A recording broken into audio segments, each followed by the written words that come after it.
Isolation and Sonic Boom Shattered Crystal. Alien Isolation looks to redeem themselves from Alien Colonial Marines, which was a terrible game, unfortunately. So this looks to be the actual Aliens game where it's like, you know what? I actually can't fight these aliens, and I should run because that's what you would do if you're up against necromorphs. Not necromorphs, excuse me. Xenomorphs. So, yeah. Nerd. Don't care. Still running with it. Also, a couple news we found out at EVO this past weekend that Tekken 7 was shown off as well. Great to see that game's now showing off its next numbered instance of the game, which hasn't been numbered since 2007's Tekken 6, unfortunately. We've also found out that it's going to be powered by Unreal Engine 4, and more information coming, especially at Comiccon this weekend, next week, so we'll learn a little bit more on that. Nerd. Don't care. A little bit of also news out there, just for a heads up for you guys. EA has announced that they're ending support for 2004 Sim 2, which means that all new content for that game, and especially any technical issues, are basically shut down for that game. But they will be offering a upgrade to the Ultimate Edition, which will basically be all the DLC packs altogether for those who own the digital copy of Sims 2, which is surprising that they're still producing content for a 2004 game, but Jesus Christ, how much more content? Seriously, for a Sims game. But Sims 4 is also right around the corner, so it makes kind of sense. Yeah. So, need I say more? And to touch on Dota 2 international news this time. Now the playoffs are done. Now we're into the main finals, getting down to it. As we have of the, let's see how many teams we have now. 1, 2, 3, 4, 5, 6, 7, 8 teams now battling against each other. Out of those 8, 5 of them are from China. Dear Lord, they're in to take over this year. Again, it wasn't until 2 years ago that we had China actually win the TI2, and then Alliance. Thank you, Brian. And Alliance winning last year, unfortunately. But yeah, China's teams being VG, Newbie, Team DK, IG, and LGD are primed to basically take this. LGD, of course, just knocked out Team Liquid, the wildcard slot, and we're having a fantastic run all the way through the playoff games until they came up against LCD and LGD, and they just annihilate them in a complete blowout. Just in 2 games. Like, even within, I think the first game only lasted like 25 minutes and then just a 38-minute run in the second game, and just could not get ahead, unfortunately, for Team Liquid. So sad to see those guys gone. Again, we have in the finals now, we have VG, Newbie, Evil Genius being the US, Team DK, Cloud9, which is a mix mainly of Canadian, one Swedish guy, one Netherlands guy in there as well.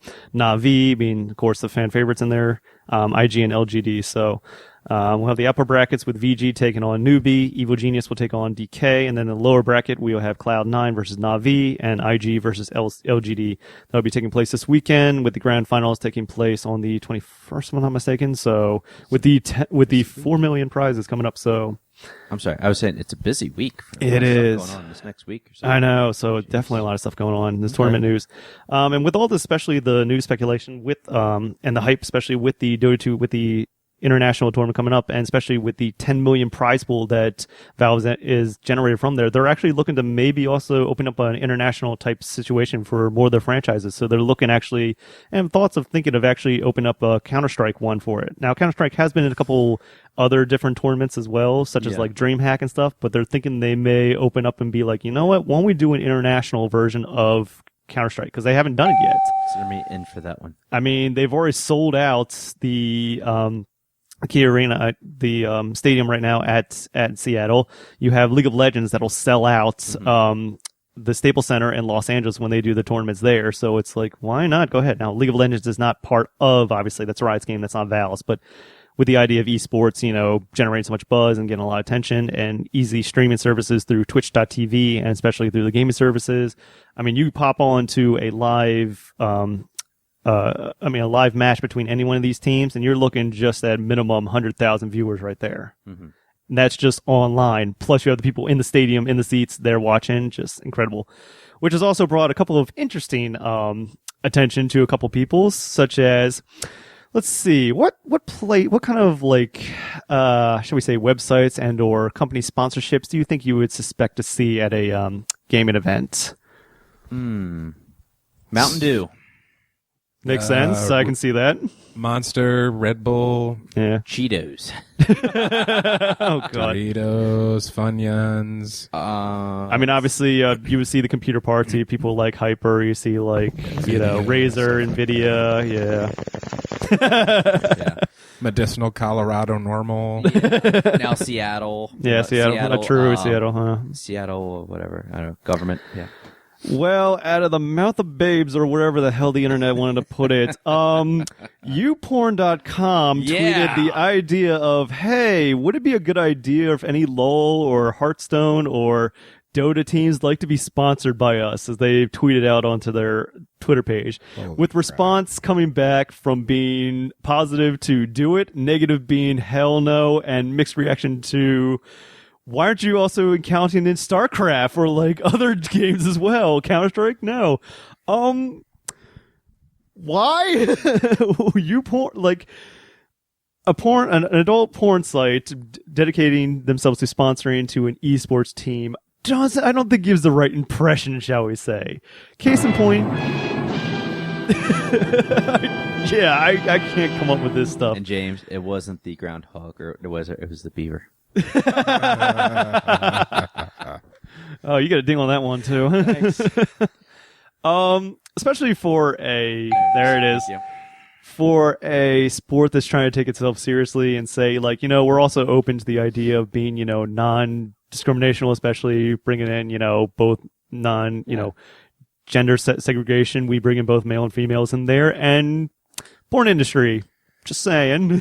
To me, honestly, it takes a certain kind of a douche nozzle to take that kind of sponsorship, and I would like to volunteer. The funny thing is, if I'm not mistaken, there was actually one competitor, I think he was in EVO, if the fighting game tournaments, actually did take a sponsorship from Brazzers, if I'm not mistaken. I cannot remember. I think it was like T.I. Joe or something like that. Yes. I don't know how long that lasted. But yeah, if I'm not mistaken, under Riot's, hold on, if I get this right here, under Riot's LCS policies, according to the League of Legends tournaments, actually it prohibits porn sites from actually being sponsors. So yeah, YouPorn, you're out of luck on that one. So discrimination, boo. But yeah, if you ever turn to an esports site, do you really want to see YouPorn ad pop up and be like, okay, does that give you the right impression? Convenient. Maybe a little bit. Well, just gave my fingers a workout. Time to give something else a workout. All right. Hey, Reddy, how you doing? All right, let's get naked. Go double click the hell out of this mouse. Oh dear God! So, hey, where's the cream filling? Speaking of other advertisers. Krispy Kreme, the next on the list. Oh God! So, yeah, that was just a little bit of interesting news, shall we say? Throw in there. I was like, really, guys? But yeah, but. As well as also creating attention. I do also note from personal experience from watching a couple of these nights, I have been seeing a lot of other people try to get in on the coverage there and expand the exposure to try and get products. No lie, while I was watching, I think it was like Team Liquid before in the playoff rounds, there was a sales rep in the middle of the chat, because they have an online chat for the spectators that can talk amongst themselves and make comments. There was a can't remember which company. I really want to say it was either Kodak or Marlboro that was trying to push snus on customers, trying to push chew. I was like, are you kidding me? Really? Yeah. And then he finally got called out, and then he wasn't really talking that much more on the chat. But yeah, to see that happen, it's like, come on, guys. Really? You're going to push tobacco products during an esports game? If you're a gamer and you want that extra little lift and to also mistakenly grab your spit cup instead of your Mountain Dew, buy Marlboro Snus. Yeah. You blow it! Yeah, so I see they're trying to exploit the attention, but seriously, guys, pick your battles. Really? Yeah. But it was a little bit of sad news to hear that, especially in terms of bad news, especially, we found out that especially previous to DK's match, Game 5, I think that's how you pronounce it, film crew accidentally was filming DK's strategy meetings in their locker room, unfortunately, but didn't realize that they weren't supposed to, and then posted that strategy up to YouTube, unfortunately. Causing a bit of controversy when it's like, you just posted an entire team strategy outlined to the online so that the team they're about to play against can go against that. Which then, of course, Valve took swift action and is now expelled that filming crew from the rest of the tournament for their actions in doing that. GameFi has officially gone onto Reddit to post. Actually, it wasn't Reddit. I forget what site it is. It's an Asian site, but Reddit had to translate it and translate the official apologies for causing the uproar, especially, and said this. We overstepped our bounds and going with that. So, yeah, just watch yourself, especially if filming crews out there. Bloody idiots. Basically. So, yeah, just don't film out strategy meetings. What can I say? And sound like that'll wrap me up for today. So, expect next week for the grand finals. Wrap up where I'll go over a couple of the details on that, Comic-Con news, and everything in between. Yes. Program and No Comic-Con episode is coming. I don't know, maybe I don't know how we're going to work that episode just yet, but it is going to be. We'll get it. We're definitely working going to have a Comic-Con episode. The Batman 75th anniversary is going to drop next week. Yeah, buddy. We recorded that last week, and it's so far a little bit of editing. I think it's going to sound pretty good for all you Beautiful. Batman. It sounds really good. Yeah, there is no time, unfortunately, with a little bit of time here left for a wild card. We can get into the wild card another time. I don't want to forget about the wild card. I just want everybody to know about that. But we will get into recommendations for the week, gentlemen. So go for it. Oh, welcome back. Okay, Welcome back. me first. Welcome back. I'm not used to the new setup. It's usually Brad than me than him. Huh? Sorry. No, I just pointed because I was like, let me think of something. You evil man, you Genius. snotty little bastard. Yep. Anyway, Orioles coming back tomorrow to start what is to be the most brutal stretch of the second half right out of the gate. Oof. According to ESPN polls, the Orioles have the toughest remaining schedule out of all of Major League Baseball.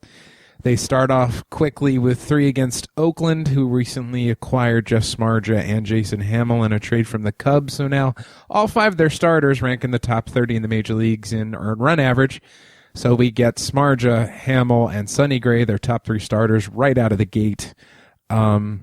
Needless to say, the O's need to come off this 10-game road trip back home at least 500 or better in order to show the world we're ready to take it to the next level. So, yeah, get behind your boys in black and orange. It's going to be late games, but they need us from wherever we are, Baltimore. So check them out. Yep.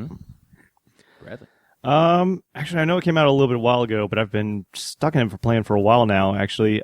Fistful of Frags. It is a first-person, I think it's a Half-Life 2 mod that came out not too long, a couple months back, actually, as a free mod you can download off of Steam, completely free, as a kind of a deathmatch old-style game, but also in a Western-style theme that does a very stylized, especially shootout kind of game, but also kind of hilarious that you can go around and drop kick people while screaming out, "Pass the whiskey," with a double barrel shotgun, and just great game for being a free game on Steam. For some reason, I hopped back into it this past weekend, and I was like, I don't know why I haven't played this more, but this is amazing. So on Steam, it's free, Fistful of Frags, amazing, play it. Cool. In theaters this week, big one I'm going to suggest is Sex Tape. Not just because Cameron Diaz on the movie poster. That's the only reason I want to see it. Or whatever. Jason Segel is also in it. Rob Lowe. It's directed by the guy who did Bad Teacher. I think it's probably going to be one of the better comedies out this summer. If you just need a good laugh, I think it's just mindless fun or whatever. So right now, there's not really much, unfortunately. Yeah, July. I will go into this little banter. July, guys, is not the. It's kind of the low point of the movie season right now. You had the big bus at the beginning, and then it's like valley. The saving factor is going to be Guardians in the next couple weeks, I think. But even that, I don't think will. I don't know.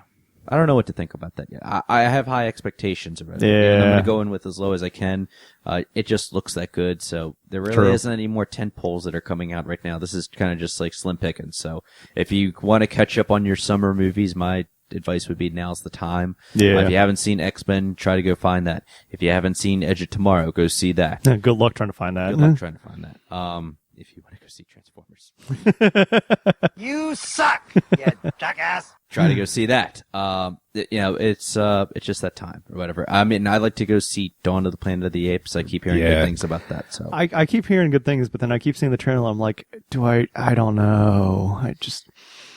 Again, I hear the first 5 minutes a gorilla beats the crap out of a polar bear, so so I'm like, okay.